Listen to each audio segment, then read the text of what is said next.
Good afternoon. Welcome to Long Live Third Parties Podcast. Free Press Media Press Inc., a third parties books publisher, sponsor this podcast. I'm Andrew Bichard. Today I read the case Green Party versus State, Division of Elections 147, P3D728, Alaska Supreme Court, 2006. Friends, today's a different day than yesterday, but we're still going to advance the First Amendment and third parties because that's what we do whenever we can here. This case involves our friends at the Green Party of Alaska. Have you ever been to Alaska?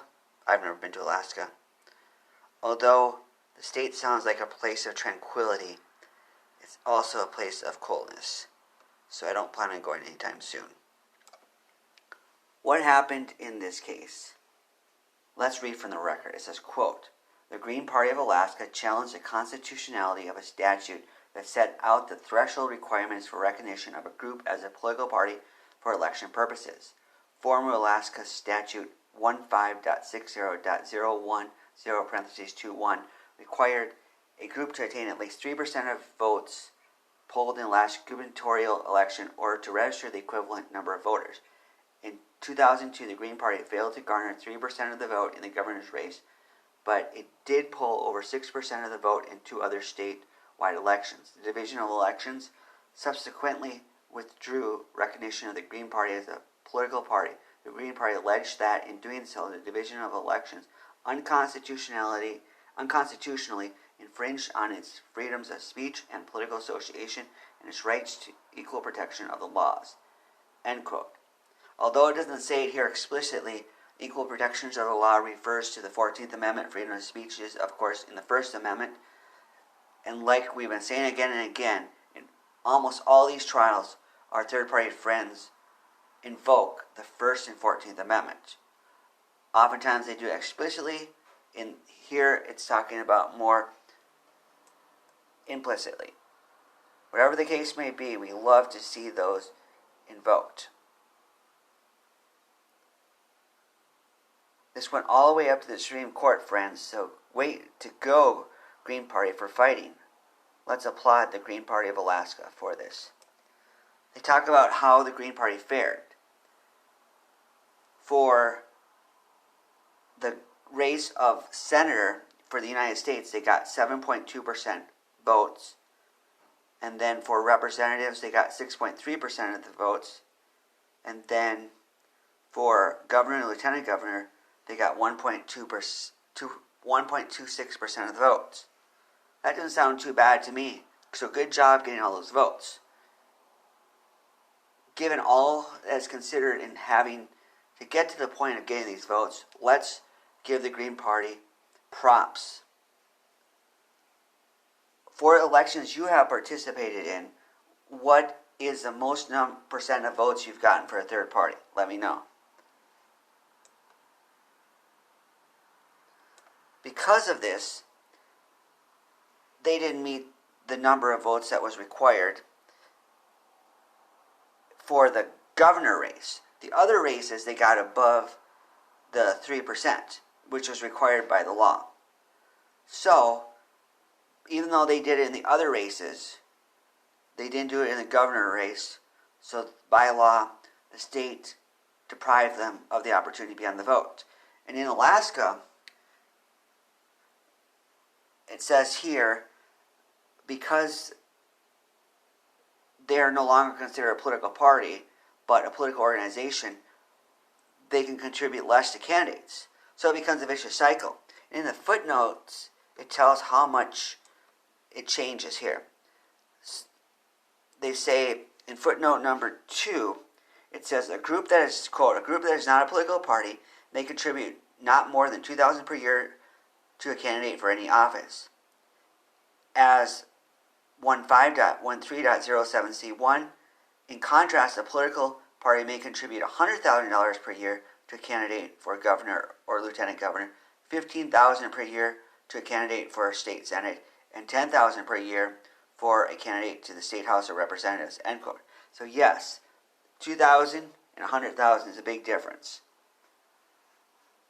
third parties often talk about not getting that much money still to use for elections. Still, you want to have the option available.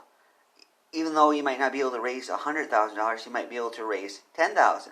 So if you can only donate $2,000 for a given race, that's a bad predicament.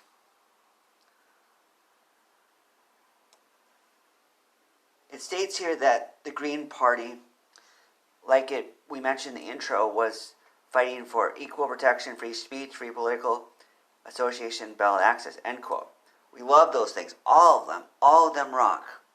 Equal protection, free speech, free political association, political access. Those things make our country great. The first time around, they did get an injunction, and they were able to be placed on the 2004 ballot, it says. So that's a plus. They fared, it says here they got 0.99% for senator and representative, and 3.1%. I'm sorry, it was 0.99 for the senator and 3.81% for the United States representative. So it sounds like they were doing their work there, because as we all know, third parties often get very low votes.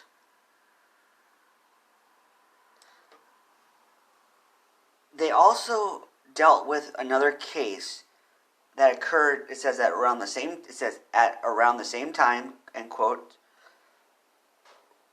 involving a party called the Republican Moderate Party. I've heard of this party before, I've came across them before. It confuses me because they have the term Republican in there.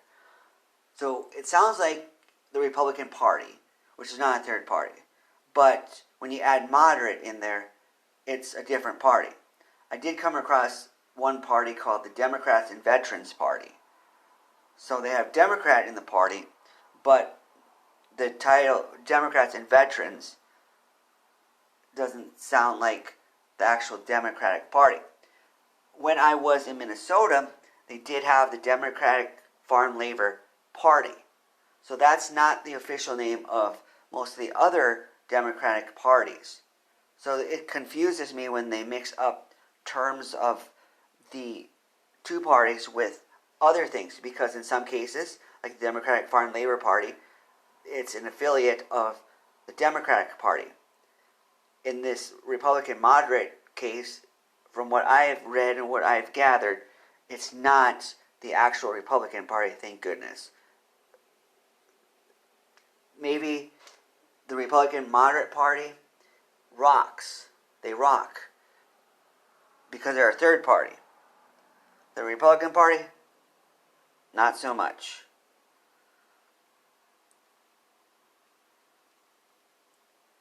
Unfortunately, the court didn't help our friends.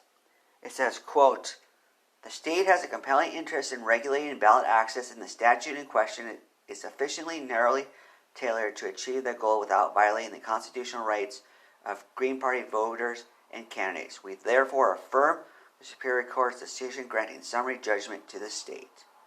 End quote. Alas, our friends didn't win in the end here, but let's applaud them for their effort. Good job, friends. Long live third parties. Goodbye.